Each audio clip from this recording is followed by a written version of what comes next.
In episode 3, Jason A. and Amanda continue to walk down this corridor of nothing but doors, and finally they decide to just open one, and they go through it. It's Chicago, but it is like a post-apocalyptic Chicago. There is no one around, and as they get outside, some of the buildings start crumbling, and it forces them to run back to where they came from and get into this hallway. Jason realizes that what they're currently in is a multiverse.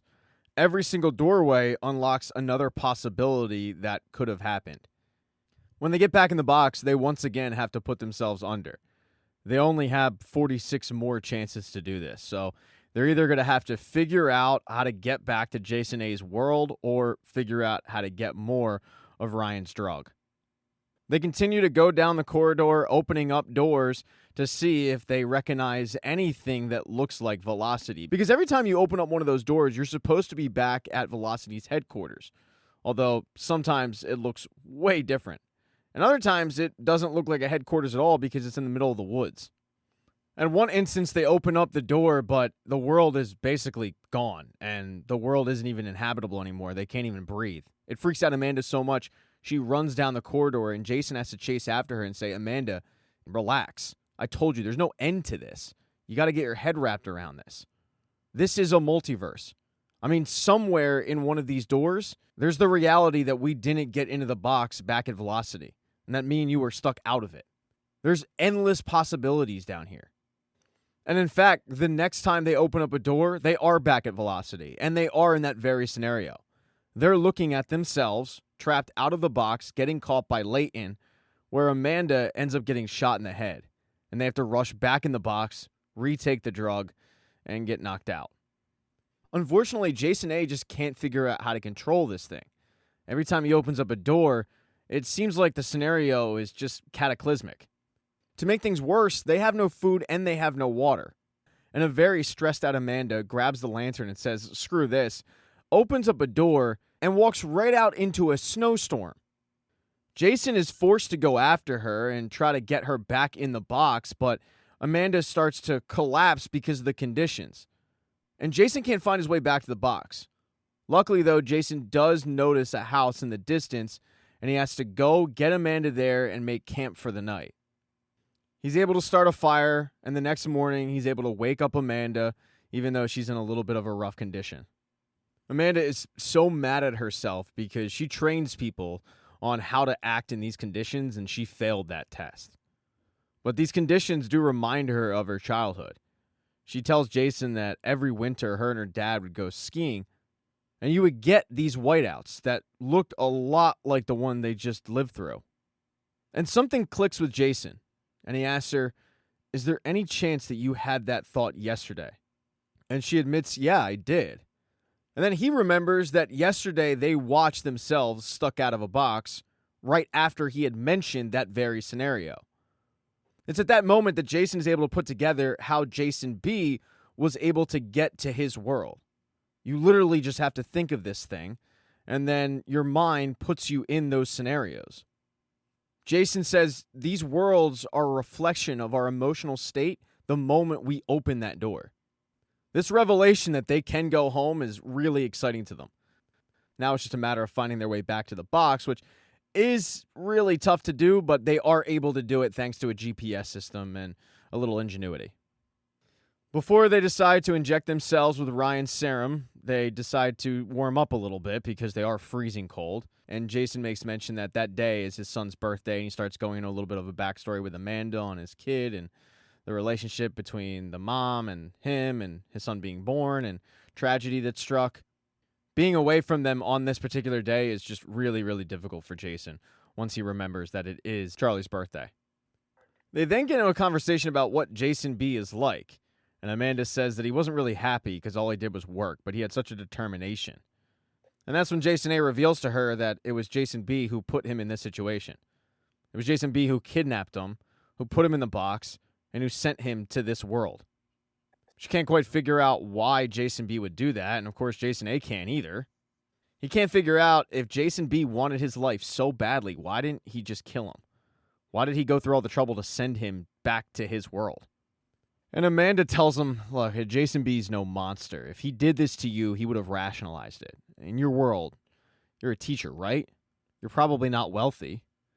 So my Jason probably told himself that he was giving you a chance of a lifetime, a shot at the path not taken. And this was the path not taken for both of you. Because the one thing that you had that he didn't was Daniela and Charlie. And that's something Jason A hadn't even considered, and it floors him. Now, it is worth mentioning, as these two sit in the box and they chat, waiting for the next opportunity to take the serum, Leighton did go after them. He went back in the box, he took the serum, and he is just going corridor to corridor trying to open doors and find them. And it is not going well. After going into one particular corridor, he comes back and he is banged up, bleeding, and in rough shape. As for Jason B, he's making some waves. He goes to teach his class, and he decides, yeah, I'm not really built for this, and he quits, literally walking out. He then decides to track down that world's Leighton, and that world's Leighton is living a life a lot different than his world's Leighton. You see, his world's Leighton is the head of Velocity. Jason A's Leighton is living a penthouse lifestyle thanks to a very nice trust fund provided by his father. His father is running Velocity, and he doesn't see eye to eye with his father at all. Velocity was a company that his grandfather started, handed it down to his father, and now Jason is just sitting there living the life, spending money he didn't really earn. That's when he decides to take Leighton on a little road trip to the box that he built. Leighton remembers this box theory from college. But now you've got Jason standing in front of him saying, yeah, well, I built it. Here it is. Let me show you how it works. The two of them take Ryan's serum and head inside. Leighton's a little worried, and Jason explains that if you think the wrong thing in the corridor, it could affect the door that they open. You have some control over it, but it could ruin it for everybody. So in order to show Leighton the good side of the box and what it's capable of, he tells Leighton to take a long, deep breath, focus on that, and then he'll take care of the rest. When they get out of the box, Leighton says, that is the most beautiful thing I've ever seen. But you could have shown this to anyone. Why me? And Jason tells him, you're the only one I trust. Back in my world, where I came from, I partnered with you. We built this thing. I trusted that Leighton. I knew what he was capable of, so I'm trusting you. Leighton asks Jason, why are you here then? And Jason tells him, I'm here to fix something that I messed up. At the end of their chat, Leighton is fully on board and he's willing to invest a lot of money into whatever Jason wants to do after seeing the results. The problem is Jason B didn't know about what he was missing at home. Yes, he knew about Charlie's birthday, but he didn't know about Max. Max was Charlie's twin brother. Max passed away. And every single birthday, they had a ceremony out in their backyard where they planted a tree for Max in his memory. And he missed it. And the way that Jason B has been acting, well, it's nice in certain instances, but then it's off-putting and weird. Charlie even brings it up to Daniela.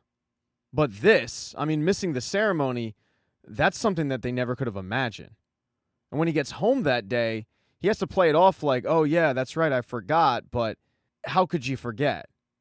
And that's when he surprises Charlie with a big birthday present. It's a car. And Daniela is pissed. They don't really have the money for that. And then he pisses her off even more by saying, yeah, I quit my job. She can't believe he quit his job without talking to her first. And that's when he explains that idea he had back in college for the box, well, he got some funding and he's going to do it. And he thinks that she should go back to doing her art. Jason B is trying to create his life that he had in his world, but he's trying to recreate it in Jason A's world. Thank you so much for checking out this recap. Please consider subscribing to the channel and subscribing to my Patreon. Hit thumbs up if you liked it. Smash that thumbs down button if you thought it sucked. If you left a comment, I don't get back to you. I usually don't check the comments unless they're like a super comment. Also, if you don't see the next video up on the end screen, not to worry, it'll be up in a day or two.